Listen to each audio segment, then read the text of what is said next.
Olá, bom dia, boa tarde, boa noite. O Observatório da Mulher está aqui de volta, hoje com o Dr. Ubiratã de Paula Santos, que é professor na Faculdade de Medicina da Universidade de São Paulo, presidente do Conselho Superior de Sociologia e Política na FESP, Fundação Escola de Sociologia e Política de São Paulo também, além de ser de trabalhar no departamento de pneumologia, chefiar o departamento de pneumologia no Hospital das Clínicas, certo? Não, não, chefiar não, né? Não? Você não é chefe? Não, chefe de nada. Você veio sem pena hoje? Sou só um médico assistente. Tá bom, ok. Então, tá corrigido, certo? Bira, você, desculpa, pode se chamar de Bira, né? Claro, É o nome que está aqui, né? claro. Bira, você quer cumprimentar os nossos ouvintes e assistentes e depois começar a falar um pouco sobre como é que está a situação com relação ao primeiro semestre, que você andou dizendo por aí que vai ser muito duro no Brasil, né? Como é que você está? Por que você está dizendo isso e o que você está achando? Bom, como você usa dizer bom dia, boa tarde, boa noite a todos, nos horários mais variados e dias, eventualmente, que as pessoas poderão acessar o programa. Obrigado pelo convite, é um prazer conversar com vocês. Vera, Raquel, Mauro, Bom dia. Luiz Alexandre, que acabou de passar aí correndo. Enfim, veja, nós tivemos este ano de 2021, estamos tendo, né, um número de pessoas infectadas e de óbitos maior, comparativamente maior do que 2020, comparados os meses, esses 3 meses e meio, né, assim, hoje já é dia 20, um pouco mais. Claro que 2020 temos que contar a partir de março. De qualquer maneira, o número de pessoas infectadas por dia, o número de pessoas que faleceram, estão falecendo por dia, superem muito o ano passado.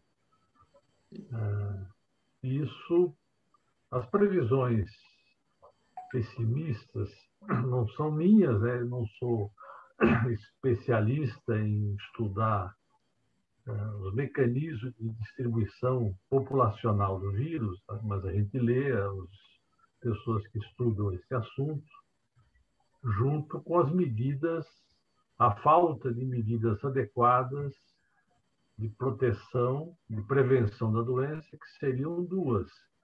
Uma vacinação em massa, e coordenada, está com prioridades bem estabelecidas nacionalmente. Hoje você tem estados diferentes de outros, municípios diferentes de outros, algumas categorias, nos locais, algumas categorias são prioritárias e outras não. Há um problema na falta de vacinas, pela negligência do país, do governo nacional, do governo Bolsonaro, quando as vacinas começaram a ser testadas nos ensaios clínicos, nós não nos antecipamos para fazer encomendas assim que elas tivessem concluídas os seus ensaios clínicos mínimos, né? As fases 1, 2 e 3. Então, esse é um problema. O segundo problema é que nós não fizemos nunca, e nem agora, uma quarentena, que a gente chama de lockdown, adequado a reduzir o número de pessoas infectadas a um nível mínimo que permita às unidades de saúde, ao identificar um paciente com sintomas de Covid, fazer o teste e, se positivo, ter o resultado em 24 horas, esse positivo, isolar essa pessoa das outras pessoas, testar as pessoas com quem ele teve contato, e os positivos testar os que esses tiveram contato, e com isso você ir cercando, digamos assim, a disseminação da doença. Isso é possível quando você reduz bem mais o nível de infectados. Quando são dezenas de milhares por dia, o sistema de saúde tem muita dificuldade maior de fazer esse tipo de rastreamento. Por isso que quando a gente defende uma redução drástica na atividade econômica para poder as pessoas ficarem mais tempo em casa, tem essa finalidade. Ou seja, nós não podemos trabalhar com taxa de UTI, porque na UTI, quem entra numa UTI, metade morre, então nós não podemos falar, só tem 75% dos leitos ocupados. Isso não resolve o problema de quem pensa que tem leito para receber as pessoas, mas quem quer preservar a vida tem que trabalhar com a ideia de não termos infectados, não é termos leitos. Claro que tem que ter leito de UTI, é evidente, mas o critério, na minha opinião, e também na opinião de muitas pessoas que trabalham a epidemiologia da transmissão viral e as suas consequências, revelam, e isso não está acontecendo. Você pega o estado de São Paulo, as medidas restritivas sempre funcionam, elas vão funcionar mais ou menos. O impacto vai ser maior ou menor. Nós tivemos uma certa redução em algumas cidades, menos gente internada, a transmissão diminuiu um pouco, porque quando você fecha os shopping centers, os comércios, reduz a atividade de praia, é evidente que não tem o efeito de uma quarentena mais drástica que poderia jogar com maior rapidez em 30 dias o número de infectados lá para baixo e nos permitiria operar depois em condições melhores do que ficar esse vai e volta que é desgastante para a população, desgastante para quem tem atividade produtiva, porque fica imprevisível as coisas. Eu reconheço que eles ficam tensionando, embora os manifestos que eles publicam, especialmente a área comercial, na imprensa, é uma manifestação de desconhecimento de que a economia não vai resolver no mundo e no Brasil se nós não controlarmos a pandemia. É uma loucura a incapacidade deles pensarem e pressionarem o governo para ter outra alternativa que não a da abertura que eles estão propondo, como tem hoje manifesto. Eu li hoje no Valor, página inteira, outro dia, página inteira, todas as entidades patronais e 2 ou 3 sindicais, a UGT e uma outra de sindicatos de comerciários e de trabalhadores. Né? Então, por essas razões é que eu acredito que, infelizmente, como nós não estamos vacinando milhões de pessoas em um mês aqui em São Paulo, nem no Brasil, não estamos fazemos esse lockdown que é parcial e é sanfona, vai e volta, nós vamos prolongar essa agonia esse ano. Esse é um problema grave para o estudo, para a pesquisa, para a atividade econômica e, sobretudo, para o emprego de milhões de desempregados, subempregados, desalentados, etc. Então, por isso que eu tenho uma percepção mais pessimista do que, por exemplo, eu li hoje, onde que eu li? Bom, hoje eu leio uma notícia empresarial que os empresários estão animados, uma parte deles, a gente sabe que não são todos, com um ritmo acelerado da vacinação no Brasil. Então, as pessoas não estão vivendo no Brasil. Eu não sei se li no Valor, em alguma coluna. Eu sei que quando li isso hoje, eu falei, não, provavelmente as pessoas estão vivendo num outro país, num outro estado, sei lá onde eles estão. Né? Deve estar num barco no meio do mar, no iate, eventualmente, achando que lá está tudo bem, tem meia dúzia de pessoas, então deve estar achando que já foram todos vacinados com enfermeiras daquela de Minas Gerais, que injetou um sorinho neles, eles acham que estão vacinados. Deve ser pessoas desse tipo que acham isso. O nosso ritmo é muito lento e descoordenado e com prioridades que variam entre estados e municípios do Brasil, o que é ruim. Né? Mas, enfim, aí vocês vão falando mais, Fala, para não Vera. cansá-los. Então, bom dia. Bom Bom dia. dia, Bira. Bom dia, Raquel, Mauro. Nossa, mas isso é uma coisa, como você diz, previsível mesmo, né? E como é que você explica, Bira, esse número de vacinas que tem tanta gente que tomou a primeira vacina e não está tomando a segunda vacina, né? Tudo bem que São Paulo tem um número razoável também, mas tudo bem, tem lugares que tem número bem maior, como na Amazônia, provavelmente a dificuldade de retorno, né, dos indígenas. Mas e aqui em São Paulo também? Como é que você tem uma noção disso?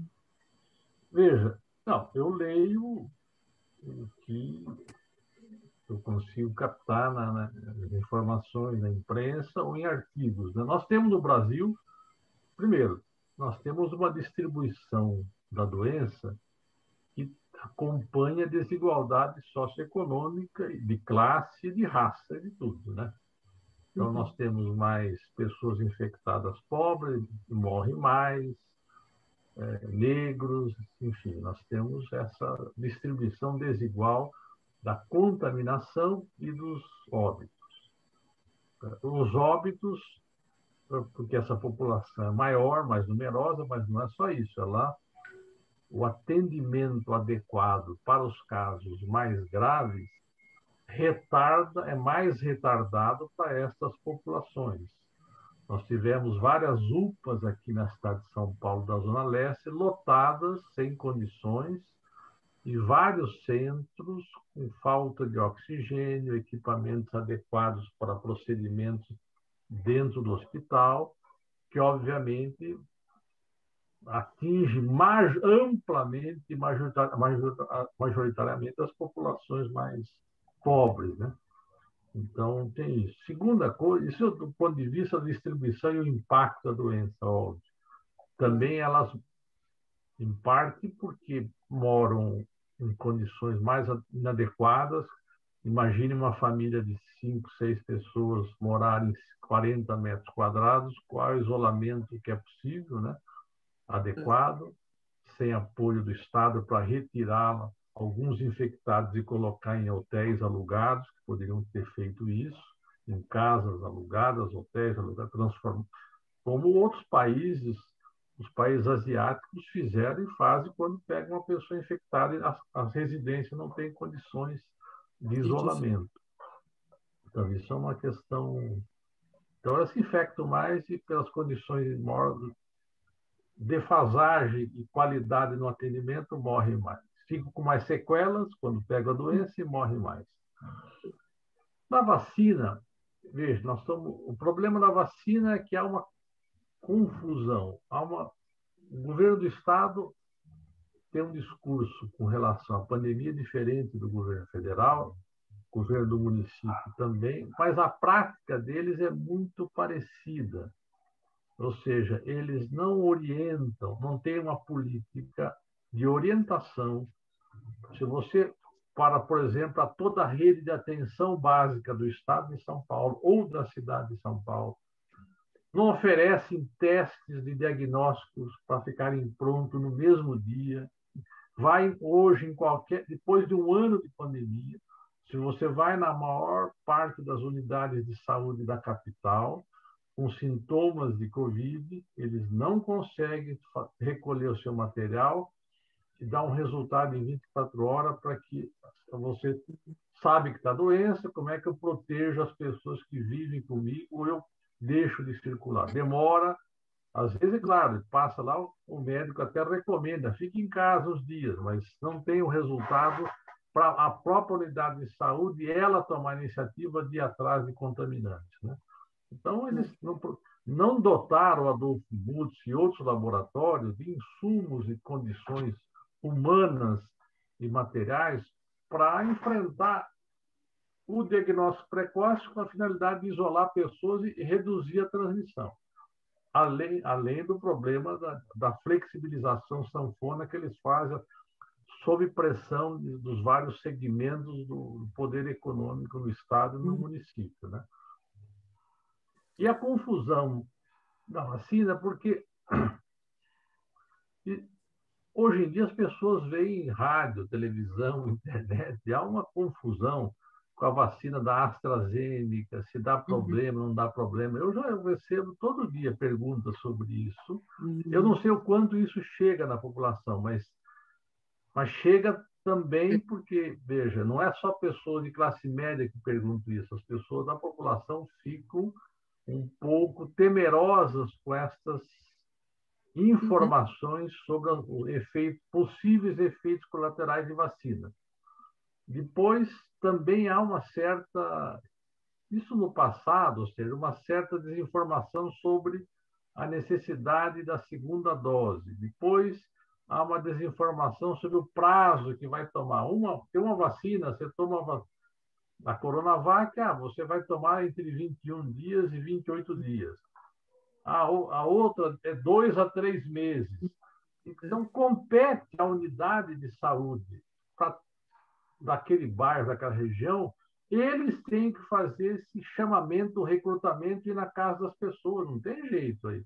Tanto para informar como para esclarecer sobre efeitos colaterais e aquelas pessoas que estão em dúvida sobre se perdeu o tempo, será que eu vacino no mês, em 2 ou em 3?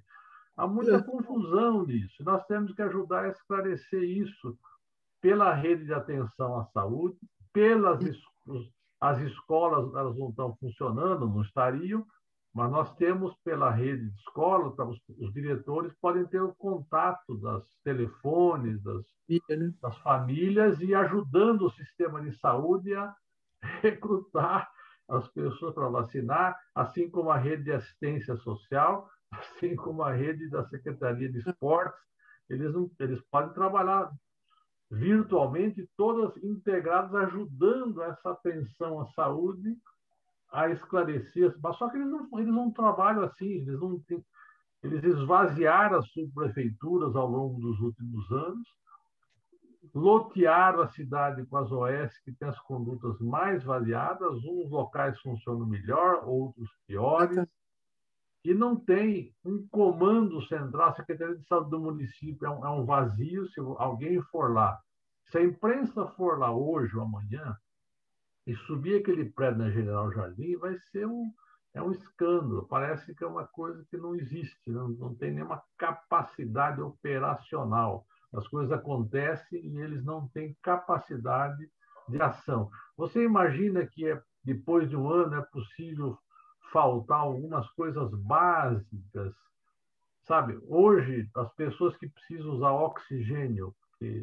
não só pela Covid, porque já precisavam, não conseguem achar cilindro nem concentrador. Nós estamos com gente internada no hospital que não saiu, não desocupou o leito que poderia receber outra pessoa, porque não estamos conseguindo, já há alguns dias, o oxigênio para que ela possa ir para casa. Entendeu? Será que nós não temos uma indústria nacional que, se tivesse governos competentes, nacional nos estados, reúne todo mundo? Como é que eu produzo isso nessa quantidade? É uma economia de guerra agora, só que esse espírito não existe. Predomina o espírito do lucro.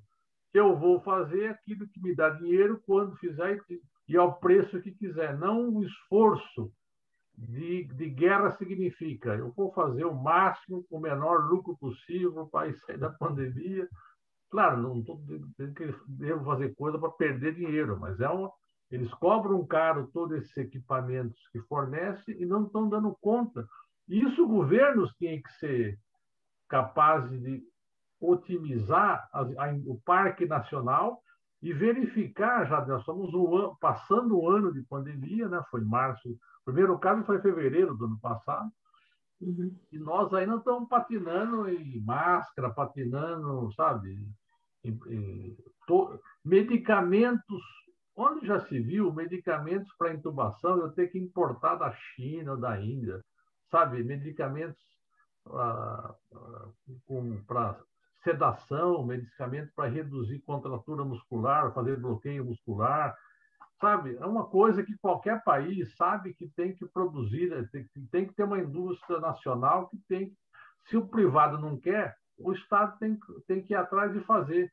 Isso não tem jeito. Os países funcionam assim. Quem não faz isso fica nessa penúria de você ter que entubar ou manipular pacientes entubados com baixa sedação, com sedação menos eficaz, com grande desconforto. Quando você tem desconforto, as pessoas brigam, que a gente chama, entre aspas, brigar, no sentido que elas não suportam ver aquela coisa em cima, ela fica desesperado, e, obviamente, isso piora a ventilação, piora as condições clínicas dela melhorarem, né? Então, isso é um desastre, você ter, depois de um ano, não ter nacionalmente, num esforço coordenado com os estados todos, resolvidas essas questões, né? Então, é uma situação muito... É mais um motivo para que nós defendamos a necessidade de reduzir casos, e não reduzir só internação. Se eu reduzo o caso, é claro que eu vou reduzir internação e UTI, automático. Mas só que reduzir casos implica ter uma quarentena de um mês drástica, e depois, quando eu jogar os casos a nível de março do ano passado, que significa no Brasil menos de 1.000 casos por dia, que é o que nós tivemos no 1º de abril do ano passado, mais ou menos, no Brasil, nós estamos tendo atualmente 40, 50, 60 mil no Brasil. E reduzir óbitos. Hoje, os países que estão controlando para valer isso estão com 20, 15 óbitos por dia. Estou falando do Reino Unido, que no começo não foi nenhum exemplo também de cuidado, os países europeus vários também não foram, mas viram o tamanho da encrenca e resolveram por mais recursos para essa área poder operar melhor. Então, eles estão com uma quantidade de pessoas infectadas de óbitos muito lá embaixo. Entendeu? Os Estados Unidos, que tem vacinação grande, mas afrouxou as medidas de isolamento, eles estão com 50 a 70 mil casos novos por dia. E jovens bastante, vão ter aumento, uma curva de mortalidade em ascensão novamente, porque a vacina, como ela tem um efeito que não é 100% de proteção, nós só estamos vacinando pessoas acima de 18 anos, tá certo? Nós precisamos ter uma vacinação rápida e em massa, que eu digo 70, 80, ninguém sabe exato, porque depende muito da efetividade da vacina. O que é a efetividade? No mundo real, o que vai acontecer? A eficácia é o estudo de fase 3. A Coronavac, 50,3% das pessoas que tomaram a vacina estão imunizadas, não tiveram infecção. Algumas outras são 60%, outras 70%, só que isso no estudo de ensaio clínico, 10 mil pessoas, quando você vai vacinar milhões, você vai ter uma ideia da chamada efetividade, ou seja, o que no mundo real nós tivemos. Então, por isso que eu não sei se é 70%, 80% ou 90%, considerando que vários países têm uma população abaixo de 18 anos muito grande. E essas pessoas se infectam, e elas circulam, são as que mais andam, etc. Então, é um problema que nós teríamos que tomar medidas. Agora, para tomar medidas mais drásticas no isolamento, na chamada quarentena, precisava ter uma outra política econômica que não tem nem no Estado de São Paulo, nem na Prefeitura, e muito menos no governo federal. Veja um exemplo. Não é nenhum exemplo de sucesso no combate como nós gostaríamos, por erros estratégicos dele. Mas nessa parte, eles facilitam muito o isolamento. Na Alemanha, desde março do ano passado, todo mundo tem emprego formalizado. Claro, todo mundo, assim, os imigrantes, a gente sabe dos problemas que o capitalismo não está fraco para ninguém, né? Digamos assim, não está alisando ninguém. Embora até lá, perto de outros países, tiveram uma política um pouco mais razoável, digamos assim. Mas o trabalhador alemão é formalizado, desde de março do ano passado, se a empresa que ninguém podia demitir ninguém. Segundo, a empresa, se a empresa teve que fechar, porque a atividade não é essencial, não pode funcionar, o Estado pagava nos primeiros 4 meses 60% do salário para todos os trabalhadores daquela empresa no final do mês. Era só mandar a lista. No quinto e sexto mês, pagava 70%, não 60%. E a partir do sétimo mês, 80%. Quanto mais tempo, ela aumentava, porque era como se fosse consumir as reservas da família. Então, e mais 5% por filho, a partir do sétimo mês, 80%. E agora prorrogaram até março de 2022. Nós estamos em abril agora, essa medida está prorrogada. Uma empresa que trabalha 10 horas, você trabalha 10 horas, o Estado complementa as outras horas, entendeu? O restante. Quando a economia for voltando a trabalhar meio período, então o Estado paga o outro meio período, entendeu? Mas isso já começou em março do ano passado e já prorrogou a medida agora para... Isso permite às pessoas ficarem um pouco menos ansiosas de que vão ficar na mão, porque elas recebem próximo do salário que recebiam antes e sabe que até março de 2022 o que dá a ela um pouco mais tranquilidade para enfrentar uma situação de desespero, que é não ter dinheiro, você não poder sair de casa sem dinheiro e poder se infectar. Então, estou dizendo, vários países europeus têm esta política que é indispensável. E aqui fico com esse negócio. Agora aprovaram um orçamento para a Covid, mas é para a saúde, né? Não é esse dinheiro que precisaria aprovar para poder, na minha opinião, fazer esse tipo de política aqui. Que aqui nós estamos falando o seguinte, lá o dinheiro é euro, aqui é equivalente, o salário brasileiro é muito baixo. Proporcionalmente a vários países, nós temos um salário baixo e reduziu nos últimos 5 anos. É uma medida que as pessoas permitiriam elas ganharem confiança de que a vida vai melhorar, estou recebendo, a minha contraparte é contribuir para não disseminar o vírus. Aqui eles não fazem isso, então é um desastre a situação, na minha opinião. Nós vamos ficar numa agonia muito grande, né? O outro assunto que você... O Oded Grajew hoje, eu tenho várias perguntas, mas eu queria fazer 2. O Oded Grajew hoje fala com os empresários e ele diz que eles precisavam apostar e investir na diminuição da desigualdade, porque parece um absurdo para ele, né? Que se os empresários não investirem de modo a que toda a população tenha mais poder de acesso a compra, etc. e tal, na verdade, você tem mais compradores, você tem mais negócios, você tem mais coisas funcionando, né? E a outra pergunta que eu queria depois fazer para o Mauro é: o Instituto Butantan tem condição de fabricar nossa vacina? Nós temos capacidade. Como é que está a nossa capacidade de vacinação em termos nacionais, em termos do SUS? Bira, você não quer começar? Não. Reduzir desigualdade. A pandemia aumentou a desigualdade, né? Sim. Sim. Ela revelou, digamos assim, tornou mais visível, eventualmente, a desigualdade já existente e ampliou pelo desemprego, baixo salário, obviamente. Então, a redução, nós estamos com as escolas não podendo funcionar pela pandemia, isso, obviamente, tem implicações, esperando que não sejam tão drásticas para os alunos, mas sempre tem. Aumenta, eventualmente, a defasagem com relação ao aluno da escola pública, que pode ter mais aulas online, mais flexibilidade, etc. E agora, então acho que, obviamente, uma parte dos empresários parece que estão aderindo a isso porque estão vendo que não tem muita saída se não ajudarem, não participarem de um esforço coletivo para aquisição de vacinas pelo SUS, para ser aplicada pelo SUS e não para o grupo de empresários.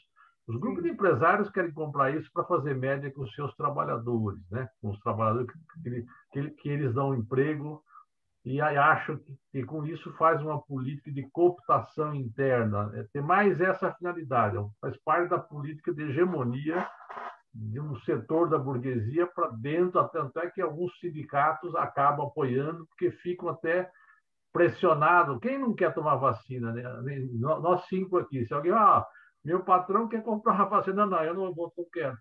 Pode ser um ou outro, ideologicamente. Do ponto de vista de massa, as coisas não funcionam assim. As pessoas acham que o dono da empresa está preocupado realmente com a sua saúde e está nada. O cara morrer, ele repõe e põe em outro lugar. Isso é uma operação de natureza eminentemente política e ideológica. Né? Então, plenamente de acordo com a fala do Oded, mas eu sempre digo o seguinte, Raquel, que esses empresários, eles, na verdade, deveriam estar dispostos a pagar mais impostos, né? Eles ficam, dão ajuda por fora para comprar vacina. Eu acho ótimo que estão dando. Mas veja, nós queremos que o Estado arrecada mais para organizar uma distribuição permanentemente.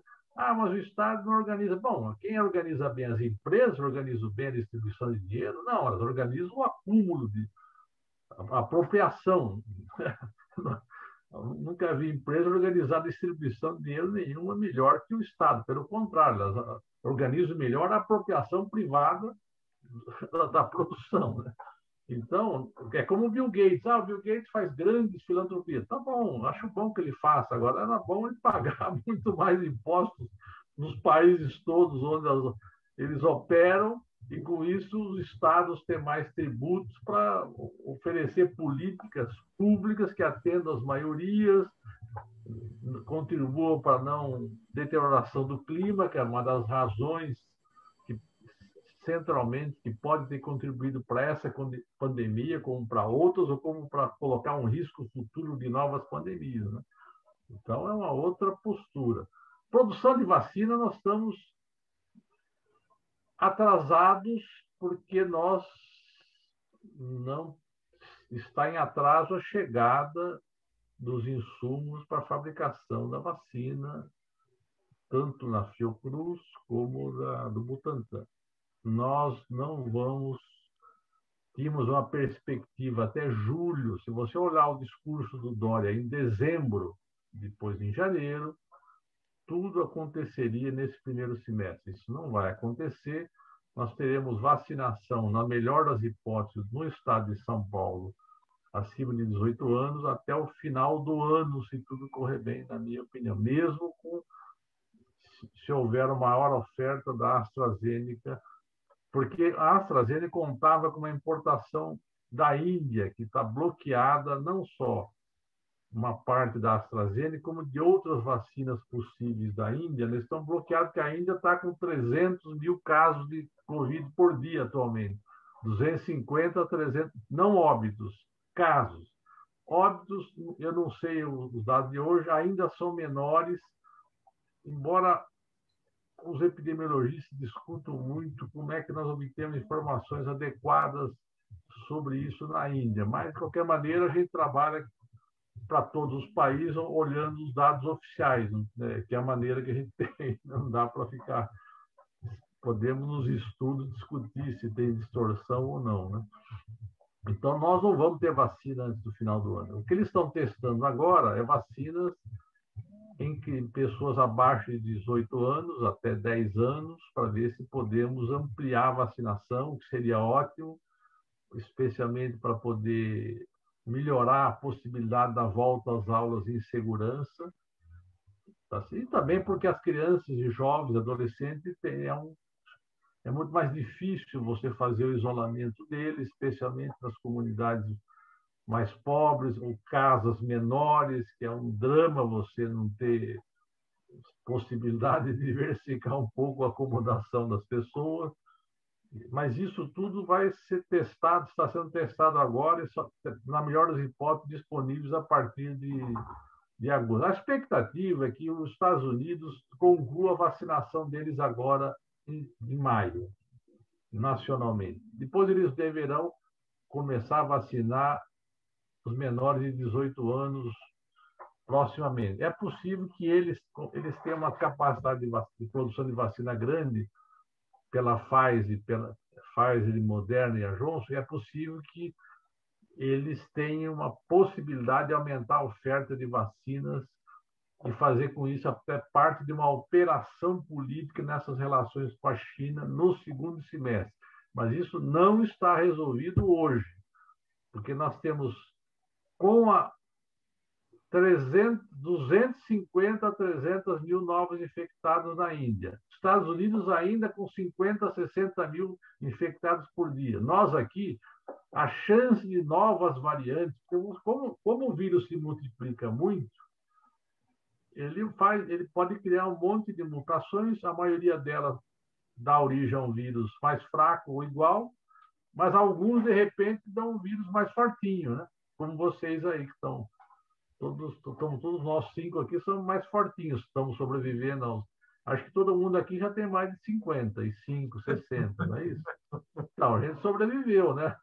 Nós estamos. Então, com essa velocidade de multiplicação de 4 trilhões de vezes por dia no mundo, a chance de nós. Porque com o atraso, se você estivesse vacinando e isolando, você reduz o infectado, o número de reprodução, porque o vírus cola na nossa célula, gruda lá, entra, lá dentro ele abre, solta o RNA, esse RNA lá dentro usa os nossos substâncias dentro da célula e fabrica um outro vírus dentro da célula, vários outros vírus, que saem da célula e vão infectar um monte de outras células do corpo todo, né? Isso claro, nós temos o alvo principal de células onde o vírus entra, são aquelas que têm o receptor da angiotensina, né? Então, é pulmão, cérebro, coração, rim, fígado. Então, esses são os órgãos mais afetados, né? Onde tem maior quantidade de receptor que o vírus entra e pode causar um estrago maior, né? Mas, infelizmente, eu acho que nós devíamos olhar o que acontece na Ásia. Os caras estão segurando lá a Austrália, Nova Zelândia, Taiwan, China, Vietnã, Singapura. Eles estão segurando muito pouca contaminação e quase nada de óbitos sem vacina. Você pode ir lá, a vacinação. A China tem 40 milhões de vacinados, Vera.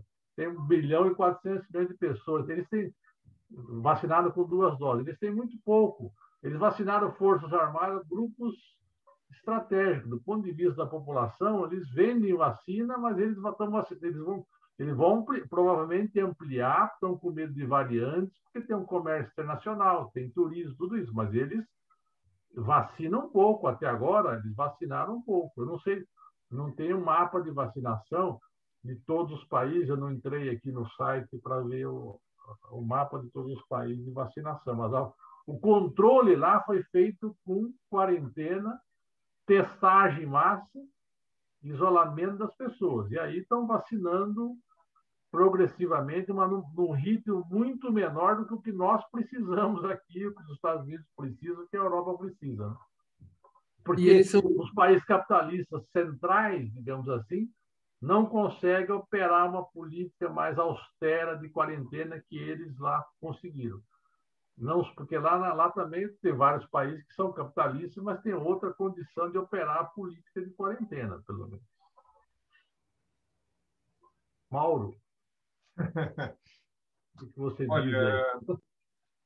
Você praticamente esgotou o assunto aí das vacinas. Eu acho que você falou muito bem de tudo e eu acho que você representa, vamos dizer, a voz da ciência. Tudo que a ciência prega, você abordou hoje, não é? Vou citar só uma pequena comentário em relação ao Butantan. O Butantan, porque A Raquel perguntou da produção do Butantan. O Butantan é o maior fornecedor de vacinas do PNI, do Programa Nacional de Imunizações. Então, é muito grande a produção de vacinas pelo Instituto Butantan. Infelizmente, aí no que diz respeito à Covid, ela hoje é só um invasador. Ela traz da China o produto, invasa aqui, né, e distribui isso. Está previsto a produção do IFA, o produto original que vai gerar a vacina, quando eles acabarem aquela construção que já está em andamento, porque aí vai ser um grande prédio, e lá eles vão ter todos os recursos para produzir em grande escala, e aí a coisa deve aumentar muito. Esse problema todo, eu acho que tem a ver, né, com problemas políticos, porque a China diminuiu o ritmo de entrega do que estava acordado, né? Ninguém fala se é por causa do Bananinha que andou confrontando, se foi o Araújo que confrontou o embaixador da China. O fato é que ela não está vindo no fluxo que deveria vir. E a outra, que é da Fiocruz, também a mesma coisa. O Biratã já falou que a Índia está priorizando, então, nos próximos, algum tempo atrás, 3 meses, eles não vão deixar importar produtos provenientes da Índia, porque eles vão priorizar a população deles. E aí eles tinham um contrato e isso não está sendo, vamos dizer, não estão aceitando isto e está cortando um pouco o fluxo. Uma outra coisa que eu também quero comentar, porque o Biratã, na explanação, falou perfeito tudo que aconteceu de lá para cá. Eu queria também falar uma outra coisa, que é o seguinte: a política federal, né? Por que dessa confusão toda? Por que chega lá um ministro que vai querer fazer o que precisa ser feito e não faz, e aí ele sai, ou é mandado embora ou sai? Porque, de uma certa forma, o Ministério não está seguindo a ciência, não está seguindo o que reza a ciência na epidemiologia, no cuidado aos pacientes, na possibilidade de transmissão. Então, fica claro que o presidente está fazendo o quê? Ele, na cabeça dele, ele acha que a resolução vai se dar quando todos estiverem infectados. Então, alguém disse para ele que quando chegar nos 70%, 80% de infectados, venha a imunidade coletiva e ali acaba, porque aí não tem mais quem infectar, corta ali Esqueceram de avisar aí os russos que 70% de infectado vai gerar milhares e milhares de infectados, milhares e milhares de mortos. Só um pequeno detalhe, né? E não é à toa que houve boicote da vacinação. Nós sabemos, por exemplo, que quando tem vacina, na vacinação da gripe, você vacina 60 milhões de pessoas em 1 mês e meio. Todo ano é assim. Então, veja, se nós tivéssemos vacina, né, provavelmente já teria acabado os grupos prioritários e as comorbidades. Né? Já estaríamos nos jovens já sendo estudado já vacinação em abaixo de 18 anos e crianças. Então, aí sim você ia ter um impacto grande. Veja, o Biratã falou que a coisa mais importante nessa abordagem é você poder testar e, ao ser positivo, você faz uma quarentena aquela pessoa, tira a história de quem ele encontrou, vai atrás, testa os outros, e ali você segura essas pessoas e evita que essas pessoas transmitam. Então, os países asiáticos estão fazendo isso. O que o Ministério... 5 milhões de testes apodreceram nos armazéns do Ministério. Por quê? Porque não está sendo usado, não está sendo distribuído isso. Não é? Então, a ciência diz que é isso que tem que fazer. Não é para fazer desse jeito. A ordem não é para fazer isso. Então, se como é que chama lá? Essa que estão criando lá no Senado para poder investigar, né? Aquela CPI. A CPI, a Comissão Parlamentar de Inquérito. Então, se for ver para valer, tem que olhar essas coisas. Por que qual que era a linha? Qual que era a linha? Qual que era a ordem recebida do Ministério para poder cuidar da pandemia? Aí nós vamos saber todas as histórias, provavelmente. Né? E eles ficam batendo cabeça lá em cima e a população fica confusa aqui embaixo. Porque eu sei, o Biratã sabe, mas a população não sabe dessas coisas. E quando alguém lá diz que é para ser desse jeito, né? E infelizmente o presidente ele só fala para o curral dele, para o gado, para esse povo que acredita nele. Ele não fala para a nação. Então assim, e para essas pessoas, elas acreditam e saem por aí fazendo o que estão fazendo. E isso faz com que a pandemia perdure muito mais do que deveria. Né?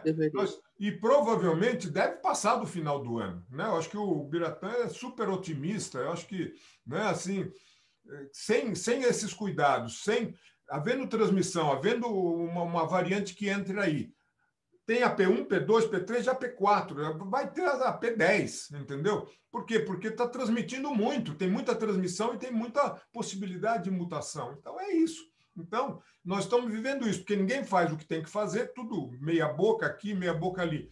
Você veja, por exemplo, o exemplo de Araraquara. Não foi um sucesso absoluto, não acabou com o negócio, porém diminuiu e deu um respiro para o sistema de saúde se adequar e se equiparar de novo e se equipar novamente para poder dar conta de quando ela voltar, porque ela, se abrir, vai voltar. Isso é óbvio. Né? Falei demais também, Raquel e Velho.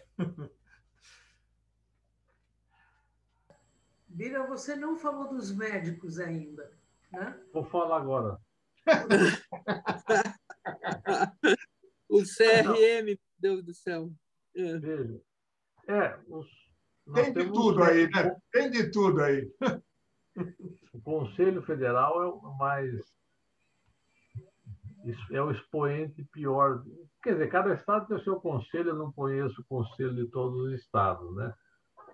É possível que a maioria sejam muito ruins, mas o Conselho Federal consegue sintetizar o que tem de pior. Né? Eu até, pessoalmente, junto com vários outros médicos, nos associamos à iniciativa do cardiologista Bruno Caramelli, que é professor da faculdade, que impôs uma representação contra o Conselho Federal pela postura dele. Né? Porque essa coisa da ciência, veja o seguinte, a ciência, ela precisa, se ela tivesse tido uma política, ela que eu digo assim, as agências que cuidam da ciência no Brasil, as universidades brasileiras, especialmente as que produzem conhecimento, deveriam ter uma preocupação maior de ter uma relação com a população, com o público em geral, mais permanente, para que, quando ela se manifestasse, como está acontecendo agora, ela ajudasse, tivesse maior credibilidade para se contrapor às fake news. Uma parte da população que aceita um monte de informações equivocadas, ela poderia ter sido minimizada se nós tivéssemos uma política científica nacional de maior contato do que é produzido com a população. As razões das pesquisas, os seus resultados. Né? Isso precisa, a faculdade de medicina precisa ter outra relação com os seus médicos que ela forma, tudo isso. O problema é que nós tivemos um agravamento aqui, porque o governo atual, além da política dele, que claramente favoreceu a proliferação do vírus, portanto, ele tem uma fração atribuível das mortes por Covid no Brasil. Tem uma fração alta, se é 50%, 60%, 70% ou menos, ao governo Bolsonaro. porque ele operou iniciativas que ajudaram a disseminação do vírus, e a disseminação provoca a doença, e uma parte dos que adoecem morrem, ou ficam com sequelas. Mas, fora isso, eles também utilizaram o próprio CFM e o governo de armadilhas da ciência, porque a ciência, vocês vão achar na literatura artigos que falam da cloroquina, ou que falam da ivermectina. Sai um monte de pesquisa. E tem vários artigos que falam desses outros, de alguns outros tratamentos, do zinco, da vitamina D, do inibidor de interleucina 6, que é um nome complicado, de outro que... Enfim. Aí o que a ciência, o que os governos fazem, ou as sociedades pressionadas ou não fazem, é elas produzirem atualizadamente, mês a mês, reúne comitês que soltam documentos que tentam, como ela reúne mais gente, não fica na mão de um único cientista que, às vezes, é articulado com a indústria farmacêutica, ou que tem uma interpretação errada. Então, hoje eu dei uma olhada em alguns artigos que recomendam o uso de um medicamento, aí quando vai um comitê da Sociedade Europeia de Pneumologia não recomenda, na mesma data, ambos são atuais. Como o comitê da sociedade reúne uma diversidade maior de pessoas, você fala, o que é correto? Eu tendo a confiar quando eu reúno pessoas mais contrárias. Aí você chega a uma opinião de um grupo majoritário, entendeu? Então, o Brasil tinha que ter feito isso. Nacionalmente, em cada estado, reúne todo mundo que estuda, porque a ciência também produz coisas ruins. Não é tudo que é certo, mas quando você junta e orienta, aí você vai ajudando a construir, digamos, informações que são mais fáceis das pessoas aceitarem, tornam-se mais críveis. E esse comitê não pode ser um comitê que o Dória reúne no Bandeirante e fica lá de pé falando. É um comitê de pessoas, claro, os governos, os estados têm que organizar esse comitê e saber o que eles estão falando. Mas o que eu estou dizendo assim, esses comitês têm que ajudar a disseminar as notícias mais verdadeiras à luz do conhecimento daquele mês ou daquele dia, que pode melhorar a cada mês. Você pode descobrir coisa nova ou descobrir que uma vacina tem problema, entendeu? Então, aí você passa a recomendar, sem esconder o problema, quais são as precauções que a população deva ter, requisitar horários da grande mídia monopolista, muitas delas, as grandes cadeias de rádio e TV são concessões públicas, devia ter horários diários desse comitê se expressar nacionalmente, porque isso ajudaria você. Bom, como é que a máscara funciona ou não? Como é que eu uso máscara? Uso uma ou uso duas para sair, para ir no supermercado, para ir na farmácia, para ir na rua? Posso andar uma caminhada no parque? Eu não posso. Eu tomei a vacina, posso tomar outra. Esse negócio da coagulação da AstraZeneca, o que vocês têm a dizer, você entendeu? Isso tudo vai ajudando a construir uma credibilidade para que as pessoas obedeçam melhor regras, comportamentos que vão ajudar a reduzir a contaminação, portanto, reduzir óbitos no país e mais cedo normalizarmos a vida no nosso país. E, claro, cada país tem que fazer isso, porque senão, se um país não faz e outros fazem, não tem jeito, que as pessoas circulam, os navios circulam, os aviões circulam, as pessoas circulam, como aqui na América Latina, né? A gente, como é que vai fazer com nós somos vizinhos com quase todos os países aqui da América Latina, nós tínhamos que ter uma política coordenada aqui no Mercosul, ou na região toda da América Latina, pelo menos da América do Sul, com relação à transmissão do vírus. Isso não tem, porque você tem esse governo aqui, que é o principal país, que é um desastre do ponto de vista das suas relações internacionais. Tem sido, até o momento, um desastre que impede qualquer cooperação séria, porque o discurso dele é pior do que todos os governantes da América do Sul, ou melhor, é pior do que todos os governantes do mundo. Não conheço nenhum outro, no momento, que tem tido comportamentos explícitos, pelo menos, como esse nosso aqui, né? Então, um desastre.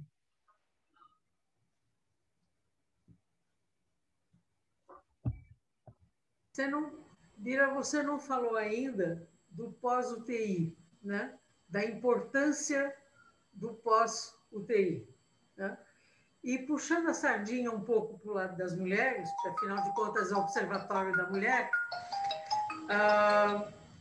eu queria te perguntar se o fato do Brasil estar sendo campeão de mortes maternas tem a ver com a ocupação dos leitos da UTI, com a falta de espaço para as mulheres parirem, etc, etc. Ou você acha que não? Você fala morte da gestante, está falando? Isso. Ah, tá. A primeira pergunta era sobre... o pós-UTI. Você, tá. Né? Você vê, é importante. houve uma pesquisa que saiu alguns meses atrás, com dados de São Paulo, de que as pessoas que estiveram entubadas de UTI, um quarto faleceram em 6 meses, nos primeiros 6 meses. Isso vai ser ainda confirmado ou não por novas pesquisas, né? O problema é que no pós-UTI as pessoas precisam ter um segmento e elas não estão tendo. Especialmente as pessoas, a grande maioria que é atendida pelo SUS. Você pode ter isso no particular. E aí os médicos cobram, os hospitais privados cobram, as pessoas têm contato por telefone, live ou presencialmente. As pessoas ficam com sequelas tromboembólicas, então porque o vírus provoca alterações várias. Um dos problemas que ele ocasiona são fenômenos de embolias, entupimento de coagulação que entope vasos do cérebro, do coração, periférico, do pulmão, etc.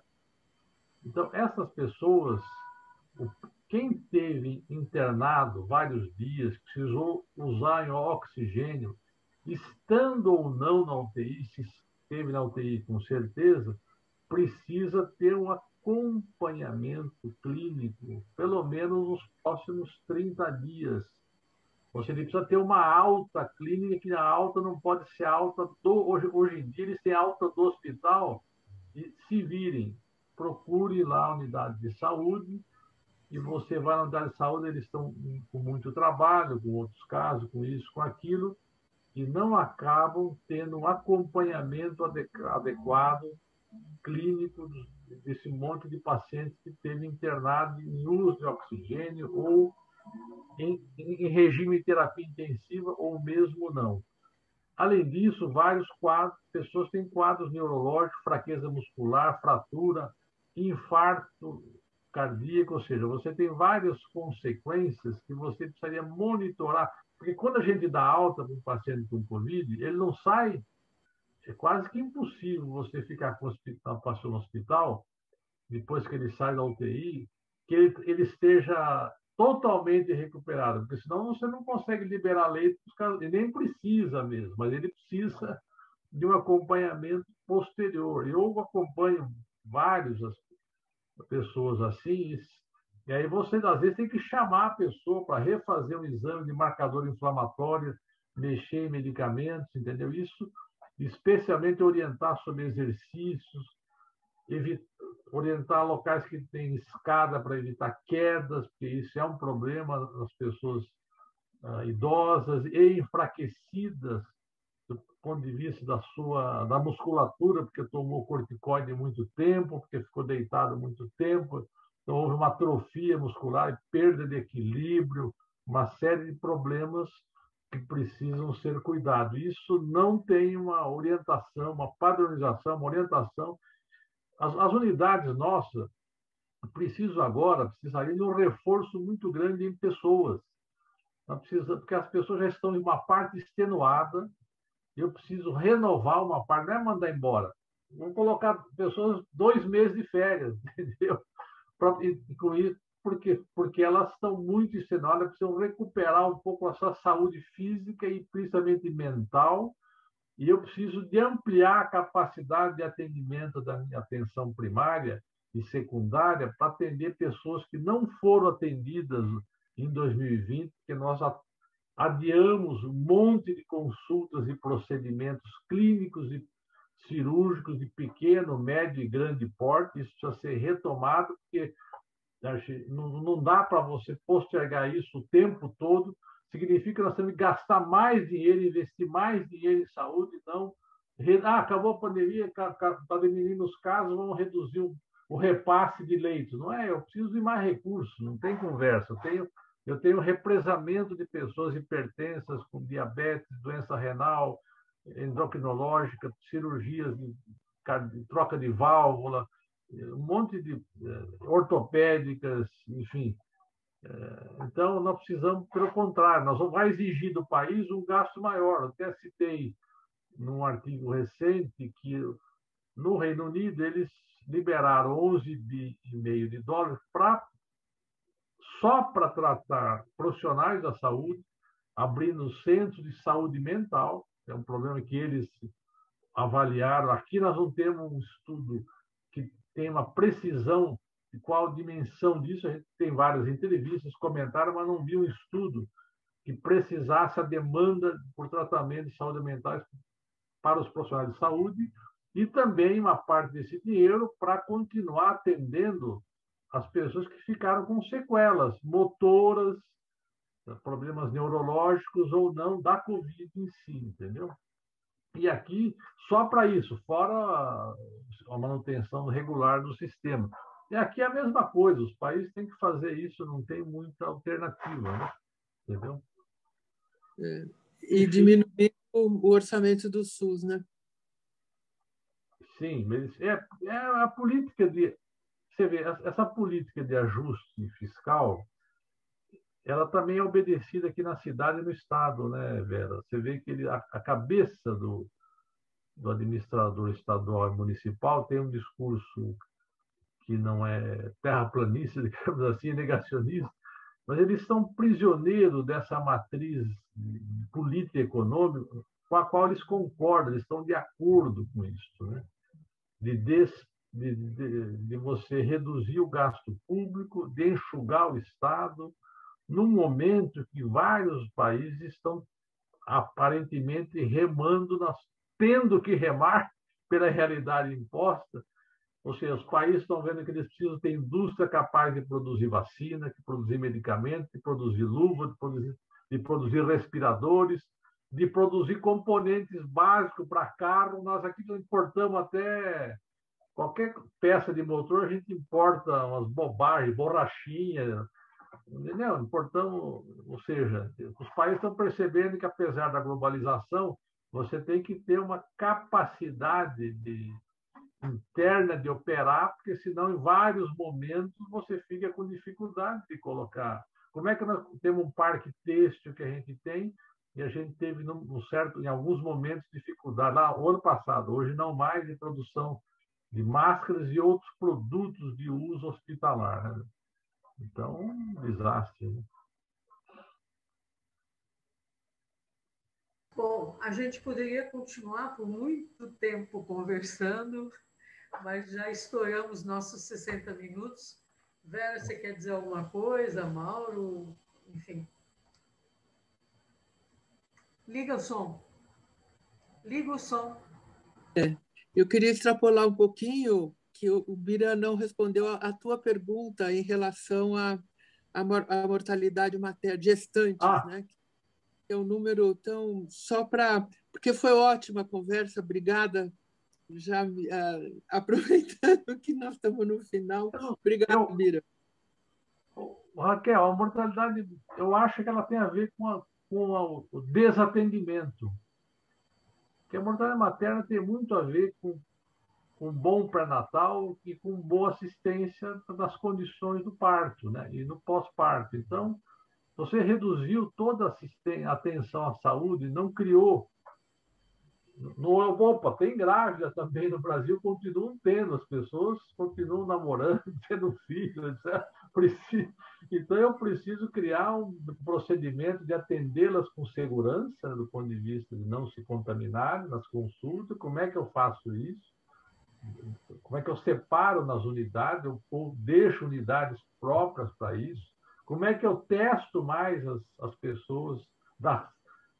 Se eu tenho uma grávida numa casa, eu tenho que olhar aquela casa e ficar fazendo teste como faz para jogador de futebol. Claro que eles se infectam porque eles vão a muita festa, mas na casa, eu tenho 5 pessoas, eu tenho uma gestante, eu tenho que aumentar, o sistema tem que falar, olha, como é que são, quem são as pessoas que moram aí, o que vocês estão fazendo, como é que eu vou fazer o pré-natal, como é que eu ajudo também a reduzir contaminações, entendeu? Então, essa operação de natureza sanitária, da vigilância sanitária, que é própria dela, não é exercida. Só pode ser exercida nas camadas mais que tem grana para coisa privada, mas no povão, na população brasileira em geral, você não teve esse cuidado de manter um atendimento organizado, separado durante todo o pré-natal e no parto, e também olhar como é que é o domicílio, porque as condições também domiciliar de estresse, de ansiedade, de recursos financeiros, etc., se agravaram muito, especialmente para essa população, que pode explicar, em parte, eventualmente, esse tipo de aumento da morbimortalidade materna nesse período, né? Pelo menos é uma impressão que eu tenho. Perfeito. Gente, nós estamos na CPI da pandemia. Vamos votar se o presidente é responsável? Eu voto pela responsabilização dele. Eu também. Eu também. Nós, totalidade. Então, são 4 votos aqui unânimes, né? Perfeito. Isso vai depender da pressão que nós precisamos exercer para que isso ocorra. Não é fácil, mas nós temos que sempre nunca desistir, né? Sempre persistir, porque os erros são tantos e é inconcebível nesse quadro econômico, social e pandêmico que a gente vive, o Brasil, o país, aceitar ser governado por um presidente e uma equipe dessa desqualificada. Vocês viram que eles acabaram de nomear uma presidente da CAPES, que é a Instituição de Financiamento de Bolsa de Pesquisa, que é reitor da Universidade da família dela, fez doutorado, mestrado na mesma faculdade, a nota CAPES do programa dela é 2, o programa que ela cita como coisas científicas que ela faz, não artigos, mas reuniões, lives que ela fez, como essa que eu estou... Acho que eu vou citar essa live aqui no meu currículo. No Lattes. Provavelmente é bem mais reconhecido que as lives que ela fazia. Então, é um descaso, é uma coisa, é a questão da Amazônia, né? É uma situação... Enfim. Muito bem, muito obrigado pelo convite. De vez em quando a gente volta a bater um papo aí com vocês. Muito agradável, tá bom? Beleza. Obrigadíssima, gente. E Mauro quer se despedir? Ok. E a gente volta na semana que vem. Tá fechado, Mauro. Tá fechado. O Mauro estava desligado, falou tchau. Um abraço a todos, foi muito bom, né? Eu acho que foi, apesar do tema ser ingrato, porém muito elucidativo e que se as pessoas vão ouvir, vão se ilustrar em relação ao que foi dito aqui. Obrigada, Bia. Tchau.